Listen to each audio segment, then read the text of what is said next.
அரசு பள்ளியில் வழங்கப்படுகின்ற ஸ்கூல் பேக்ல முதலமைச்சரோட புகைப்படம் இல்லாம இப்பதான் முதல்ல வழங்குறோம் அப்படின்னு ஃபர்ஸ்ட் டைம் இந்த ஹிஸ்டரி அப்படின்னு டேக் போட்டு ஃபேக் நியூஸை தொடர்ந்து பரப்பிட்டு இருக்கிறாங்க.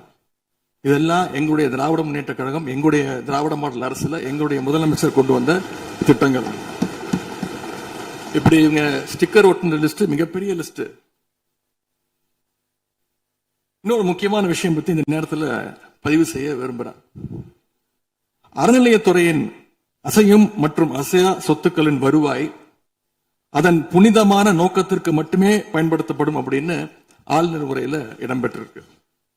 இந்த கருத்தை பார்க்கும் பொழுது அறநிலையத்துறையே இருக்கக்கூடாது அப்படின்னு சொல்ற பாஜகவுடைய குரலாகத்தான் தாவேக அரசும் சொல்லுதா அப்படிங்கிற சந்தேகம் எங்களுக்கு வருது. பாஜகவும் வலதுசாரிகளும் சொல்றது இதுதான். அறநிலையத்துறை பள்ளி கல்லூரிகளை நடத்தக்கூடாது, அறநிலையத்துறை பள்ளி கல்லூரிகள் நடத்தக்கூடாது அப்படின்னு சொல்லிட்டு இருக்கிறாங்க. இதுக்காக வழக்கும் தொடர்ந்து இருக்கிறாங்க. இந்த நிலைப்பாடு திருமண மண்டபங்கள் வணிக வளங்களோடு நிற்குமா, இல்ல கல்வி நிறுவனங்களுக்கும் இந்த கண்டிஷன்ஸ் அப்ளை செய்யப்படுமா? மாண்புமிகு அறநிலையத்துறை அமைச்சர்கள். மாண்புமிகு பேரவை தலைவர் அவர்களே, மாண்புமிகு தமிழ்நாடு முதல்வர் அவர்களே, அறநிலையத்துறையை பொறுத்தவரைக்கும் கோவில்களின் வருமானம் கோவில்களில் வரக்கூடிய பக்தர்களுக்காக செலவிடப்படும் என்பதை நம்முடைய ஆளுநர் உரையில் இடம்பெற்றதுதான் அதனுடைய சாராம்சம். இன்னொன்று, சமீபத்தில் வெளியிடப்பட்ட திருமண மண்டபங்கள் மற்றும் வணிக வளாகங்கள் அந்த பணிகள் துவங்கப்படாத பணிகள் நிறுத்தப்பட்டது என்பது இந்த பணிகளை பொறுத்த வரைக்கும் நாம் ஆராய்ந்த வரைக்கும் அந்த கோவில்களில் பொதுமக்களுக்கு தேவையான அடிப்படை வசதிகள், பொதுமக்களுக்கு தேவையான தங்குமிட வசதிகள், பொதுமக்கள் பக்தர்கள் வரப்போது அவர்களுக்கு தேவையான அடிப்படையிலான கழிப்பறை வசதிகள் போன்ற இந்த வசதிகளை மேம்படுத்துவதை காட்டிலும் இவர்கள் கமர்ஷியலாக கோவில்களுக்கு திருமண மண்டபங்கள் கட்டுவதிலும் வணிக வளாகங்கள் கட்டுவதிலும் அதன் மூலமாக வருவாய் ஈட்டுவதை மட்டுமே குறிக்கோளாக வைத்துக் கொண்டு இந்த திட்டங்களை துவங்கியதன் காரணமாக மேலும் அதன் மீது பல்வேறு நீதிமன்ற வழக்குகள், ஸ்டே ஆர்டர்ஸ் இருப்பதனால நாம் அதையெல்லாம் ரத்து செய்து அறிவிச்சிருந்தோம். இதற்கு ஒரே ஒரு உதாரணமாக எந்த அளவிற்கு கோவில்களை கமர்ஷியலாக மாற்றுவதற்கு கடந்த ஆட்சி காலத்தில் முயற்சி செய்து கொண்டிருந்தார் என்பதற்காக ஒரே ஒரு சிறிய உதாரணத்தை மட்டும் சொல்லிடுறேன். அருள்மிகு குன்னூரில் இருக்கக்கூடிய அருள்மிகு விநாயகர் திருக்கோயில், ஏறத்தாழ அந்த கோயில்கள் இருந்து கோயில் நிதியை பயன்படுத்தி 10 கோடி ரூபாய் மதிப்பில ஒரு மல்டி லெவல் கார் பார்க்கிங் வசதியை அந்த கோயிலுக்கு ஏற்படுத்துவதற்கான திட்டத்தை இந்த அரசு அனுமதித்திருக்கிறது. இதற்கு முன்னால் இருந்தக்கூடிய அமைச்சர் அவர்கள் அதை அறிவித்திருக்கிறாங்க. அந்த கோயில்ல ஒட்டுமொத்தமாக மாதத்திற்கு வரக்கூடிய பக்தர்களின் எண்ணிக்கையே 500 தான் ஆவரேஜா. அதே போல அந்த கோவில்களுக்கு அடிப்படையில கழிப்பறை வசதி கூட கிடையாது. இது மட்டும் இல்ல, குன்னூர் மற்றும் உதகையை சுற்றி இருக்கக்கூடிய அனைத்து பகுதிகளிலும் இருக்கக்கூடிய 50 கோவில்கள்ல பேசிக்கா இருக்கக்கூடிய டாய்லெட் ஃபெசிலிட்டிஸ் கூட அங்க இருக்கக்கூடிய கோயில்களுக்கு கிடையாது. அப்படிப்பட்ட இடங்கள்ல கோயில் நிதியை பயன்படுத்தி எதற்காக மல்டி லெவல் கார் பார்க்கிங் தேவைப்படுது? அப்ப இது கமர்ஷியல் திட்டங்கள் இல்லையா? கோவில் நிதியை இப்படி கமர்ஷியலாக பயன்படுத்துவதற்கு எதிராக தான் நாம இந்த திட்டங்களை எல்லாமே தடுத்து இந்த திட்டங்கள் தேவையில்லை, அதற்கு பதிலாக நம்முடைய அரசாணையிலே வெளியிட்டிருக்கிறோம். மிக தெளிவாக கடைசி வரியை படித்து பார்த்தால் எல்லாருக்கும் தெரியும். இந்த கோவில் நிதியை பயன்படுத்தி கோவிலும் பக்தர்களும் பயன்பெறக்கூடிய வகையில மாற்று திட்டங்களை உருவாக்கும் வரியை நம்ம மென்ஷன் பண்ணியிருந்தோம்.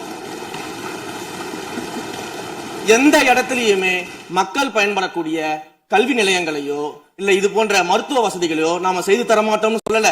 இன்னும் சொல்ல போனா கடந்த 5 ஆண்டுகள்ல ஒன்றிய அரசின் நிதி உதவியோடு பழனியில பாத்தீங்கன்னா ஒரு சித்த மருத்துவமனை கட்டுவதற்கான நிதி உதவியை ஒன்றிய அரசு தருவதற்கு தயாராக இருந்தது.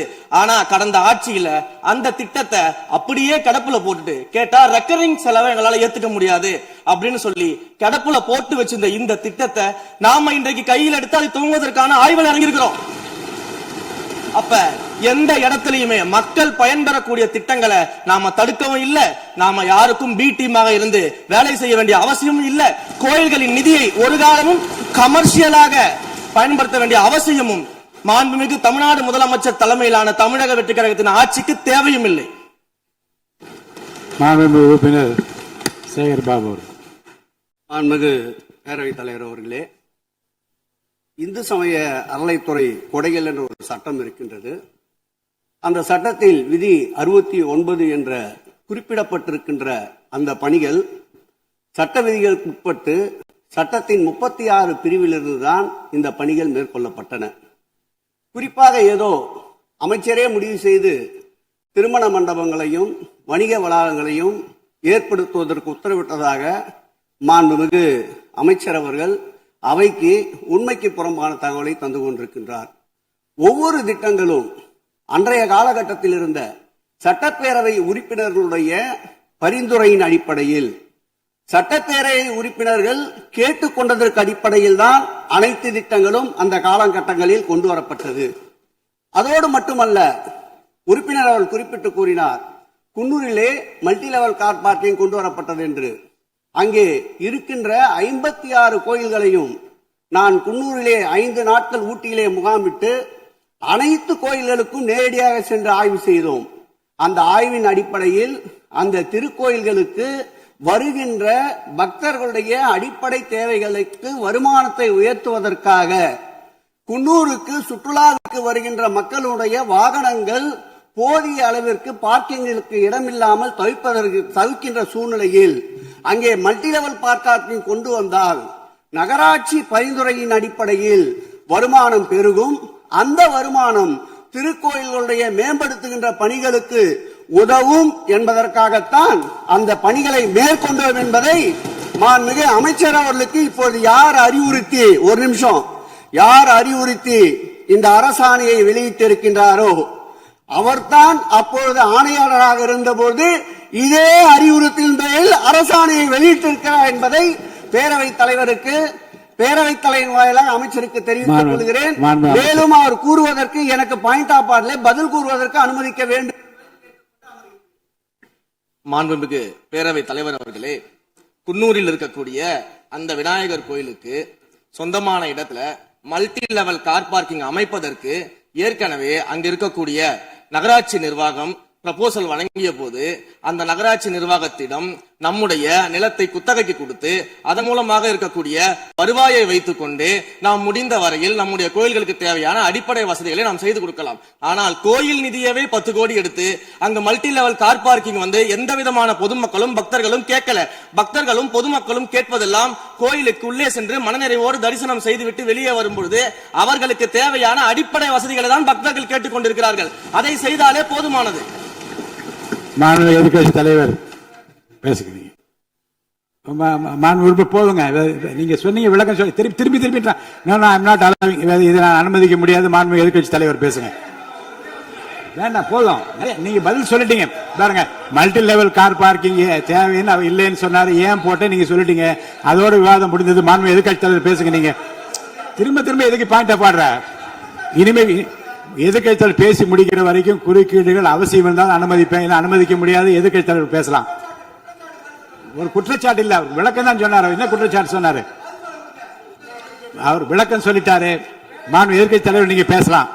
இனி மாண்பு எதிர்கட்சி தலைவர் பேசி முடிக்கிற வரைக்கும் எந்த குறுக்கீடுகளுக்கும் நான் அனுமதிக்க முடியாது. அவசியம் ஏற்பட்டால் விதிகள் உட்பட்டு அனுமதிக்க வேண்டிய உரிமை எனக்கு இருக்கிறது. இப்போது மாண்பு எதிர்கட்சி தலைவர் பேசலாம்.